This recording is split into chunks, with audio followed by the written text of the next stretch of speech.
What's up, riders? Welcome back to Shadow Riders, the channel where we talk about the most legendary machines on two wheels. And today, oh man, we've got a true monster from the two-stroke era, the Kawasaki KX500. This bike isn't just a dirt bike, it's a piece of history. A legend that riders still talk about even though it was discontinued years ago. Stick with me, because by the end of this video, you'll know exactly why the KX500 still gives chills to bikers all around the world. 2. Design looks. Now let's talk about how this beast looks. The KX500 carries that raw, no-nonsense dirt bike design. It's tall, slim, and aggressive, built purely for performance.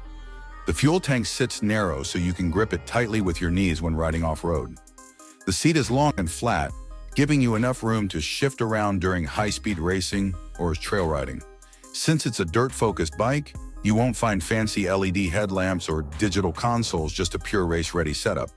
Honestly, it's that rugged and minimalist design that makes the KX500 stand out. It screams, "I'm here to destroy the track, not to look pretty." 3. Engine performance. All right, this is the part where things get wild. Under the tank, you've got a 499cc, single-cylinder, liquid-cooled two-stroke engine. And trust me guys, this engine is brutal.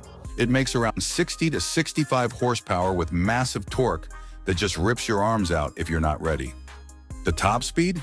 Depending on gearing, this monster can push anywhere between 160 to 177 kilometers per hour. But numbers don't tell the full story. The real magic of the KX500 is how it feels. The moment you crack open that throttle, the bike just wants to fly. It's raw, aggressive, and honestly, a little scary for new riders. But that's exactly what makes it so legendary. 4. Mileage fuel tank. Now let's be real, fuel efficiency was never the KX500's priority. On average, you'll get around 8 to 12 kilometers per liter, depending on how hard you're riding. And with a fuel tank capacity of just 9 liters, you're looking at roughly 70 to 90 kilometers of range on a full tank. So yeah, it drinks fuel like crazy, but come on, if you're riding a 500cc two-stroke, you're not worried about mileage. You're here for that raw power and adrenaline rush. 5. Brakes, suspension, tires. Handling a beast like this requires serious hardware. The KX500 comes with disc brakes, front and rear, giving you sharp stopping power. Suspension-wise, you've got long travel forks at the front and a uni-track rear suspension designed to take the hits from jumps, bumps, and brutal off-road trails. And then the tires, big knobby off-road tires that grip into dirt, sand, or whatever terrain you throw at it. The combination makes the KX500 not just powerful, but also surprisingly stable when you learn to tame it. 6.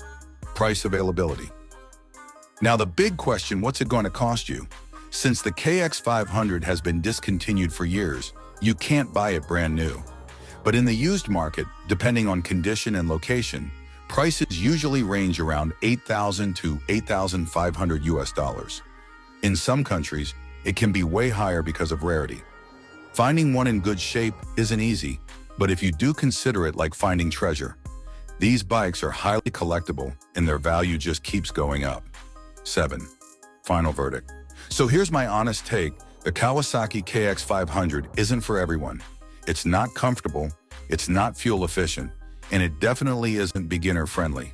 But if you want a machine that delivers raw, unfiltered power, if you want to feel what a true two-stroke monster feels like, the KX500 is the king. It's a bike that defined an era and still puts modern machines to shame in terms of pure adrenaline. For me, the KX500 isn't just a bike, it's a legend. Outro. And that wraps up today's review of the Kawasaki KX500 two-stroke beast. What do you guys think? Would you dare to ride this monster? Or is it just too wild for today's roads and trails? Drop your thoughts in the comments below. Don't forget to like this video, subscribe to Shadow Riders, and hit that bell icon so you never miss our next review. And tell me, which bike should we cover next? Maybe another two-stroke legend or a modern superbike? You decide. Until next time, ride safe, ride hard, and keep the passion alive.